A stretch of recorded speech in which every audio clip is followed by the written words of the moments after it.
இந்த காலத்துல வைராக்கியம் இருந்தா வைராக்கியம் மட்டும்தான் இருக்கும், வளரலாம் முடியாது.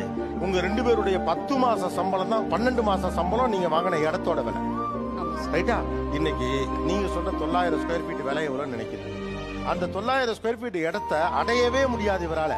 வைராக்கியம் இருந்தா அடைஞ்சிடலாம் நீங்க சொல்றீங்கல்ல, அந்த இடத்தை தொடவே முடியாது அவராலன்னு அவர் சொல்றாரு. அதே அன்னைக்கு அந்த சேலரி தான் இன்னைக்கு சேலரி கூட வாங்குறாங்க சார். கணக்கெடு போறோம். சென்னை ஆப்போசிட்ல ரோட்ல 1000 ஸ்கொயர் ஃபீட் வந்து 36 lakhs சார். 36 லட்சம். சரி 35 லட்சம் வச்சுப்போம். இந்த 35 லட்சங்கிறது 30,000 ரூபாய் சம்பாதிக்கிறவருடைய எத்தனை மாத சம்பளம்? 12,000 ரூபாய் சம்பாதிக்கிற உங்களுக்கு நீங்கள் வாங்கிய நிலத்தை 12 மாத சம்பளத்தில் வாங்கிவிடலாம். 30,000 இன்னைக்கு சம்பாதிக்கிற ஒருத்தர் எத்தனை மாத சம்பளத்தை சேர்த்து 35 லட்சம் ரூபாய் இடத்தை வாங்கணும்? 10 வருஷம். 10 வருஷம்.